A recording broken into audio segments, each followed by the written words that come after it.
അന്തരിച്ച പീരുമേട് എം.എൽ.എ. വാഴൂർ സോമന്റെ സംസ്കാരം ഇന്ന് നടക്കും. തിരുവനന്തപുരത്ത് നിന്ന് പുലർച്ചെയോടെ മൃതദേഹം വണ്ടിപ്പെരിയാർ വാളാടിയിലെ വീട്ടിലെത്തിച്ചു. 11 മണിക്ക് വണ്ടിപ്പെരിയാർ ടൗൺ ഹാളിൽ പൊതുദർശനം ഉണ്ടാകും. വൈകിട്ട് 4 മണിക്ക് പഴയ പാമ്പനാറിലുള്ള എസ്.കെ. ആനന്ദൻ സ്മൃതി മണ്ഡപത്തിന് സമീപമാണ് സംസ്കാരം. വിവരങ്ങളുമായി വണ്ടിപ്പെരിയാറിലെ വസതിയിൽ നിന്ന് രാഹുൽ വിജയനാണ് ചേരുന്നത്. രാഹുൽ, ഈ ട്രേഡ് യൂണിയനിലൂടെ വന്ന ഒരു നേതാവാണ്, പിന്നീട് അദ്ദേഹം എം.എൽ.എ. ആകുന്നു. ഏറെ ജനകീയനായ നേതാവ് തന്നെയാണ്. അതുകൊണ്ട് തന്നെ ഈ പൊതുദർശനത്തിനൊക്കെ നിരവധി പേർ, തൊഴിലാളികളടക്കം എത്തിച്ചേരുമെന്നാണ് പ്രതീക്ഷ. ഒപ്പം ഏതൊക്കെ നേതാക്കൾ എത്തും, സംസ്കാരത്തിനുള്ള ക്രമീകരണങ്ങൾ എന്തൊക്കെയാണ്? കൃഷിയില 11 മണിയോടുകൂടി വണ്ടിപ്പെരിയാർ ടൗൺ ഹാളിലേക്ക് പൊതുദർശനത്തിനായി മൃതദേഹം മാറ്റും എന്നുള്ളതാണ്. വൈകിട്ട് 4 മണിക്കാണ് സംസ്കാര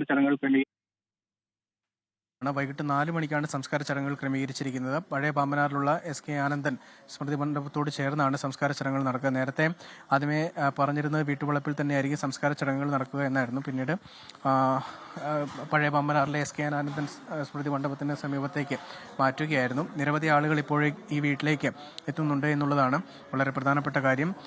തോട്ടം തൊഴിലാളികളടക്കം ഒരുപാട് പേരെത്തും എന്നുള്ള കാര്യത്തിൽ യാതൊരു സംശയമില്ല. കാരണം അത്ര കണ്ട് ജനകീയനായ നേതാവായിരുന്നു.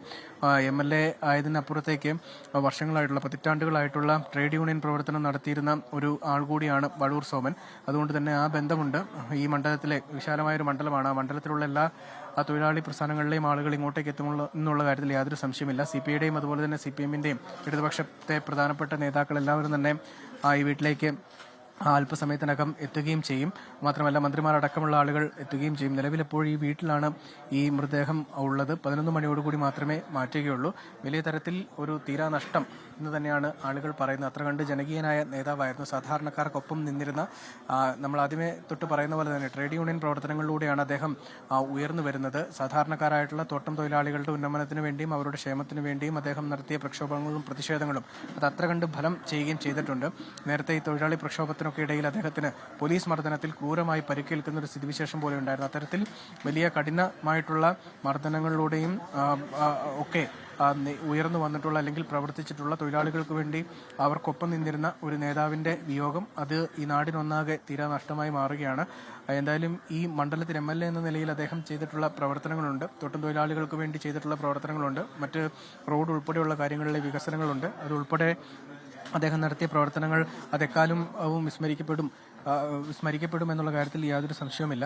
എന്തായാലും അദ്ദേഹത്തിന്റെ സംസ്കാര ചടങ്ങുകളുമായി ബന്ധപ്പെട്ടുള്ള ക്രമീകരണങ്ങൾ ഈ വിധത്തിലാണ്. നിലവിൽ വീട്ടിൽ മൃതദേഹം അതിനുശേഷം 11 മണിയോടുകൂടി വണ്ടിപ്പെരിയാറിലെ ടൗൺ ഹാളിലേക്ക് മാറ്റുന്നു. അതിനുശേഷം 4 മണിയോടുകൂടിയാണ്, 4 മണി വരെ അവിടെ പൊതുദർശനം ഉണ്ടാകും. അതിനുശേഷം 4 മണിക്കാണ് പഴയ പാമ്പനാറിലേക്ക് കൊണ്ടുപോവുക എന്നുള്ളതാണ് അറിയിച്ചിരിക്കുന്നത്. നിലവിൽ എന്തായാലും ഈ മൃതദേഹം വീട്ടിലാണ്. പുലർച്ചെ 2 മണിയോടുകൂടിയാണ് മൃതദേഹം ഇങ്ങോട്ടേക്ക് എത്തിച്ചത്. ഇന്നലെ തിരുവനന്തപുരത്തേക്ക് ഈ പരിപാടിയിൽ പങ്കെടുക്കാൻ വേണ്ടി പോകുന്ന സമയത്തൊന്നും അദ്ദേഹത്തിന് ഏതെങ്കിലും തരത്തിലുള്ള ആരോഗ്യ പ്രശ്നങ്ങൾ പ്രകടമായിട്ടുണ്ടായിരുന്നില്ല. രാഹുൽ വിജയനാണ് വണ്ടിപ്പെരിയാറിലെ വാഴൂർ സോമൻ MLA-യുടെ വീട്ടിൽ നിന്ന് വിശദാംശങ്ങൾ നൽകിക്കൊണ്ടിരുന്നത്. ലോകത്തെവിടെയായാലും ഏത് സമയത്തും 24 വാർത്തകളും ഓഗ്മെന്റഡ് റിയാലിറ്റി പാക്കേജുകളും എക്സ്പ്ലെയിനറുകളും വിശദമായി കാണാൻ ഞങ്ങളുടെ YouTube ചാനൽ നിങ്ങൾക്ക് സബ്സ്ക്രൈബ് ചെയ്യാം.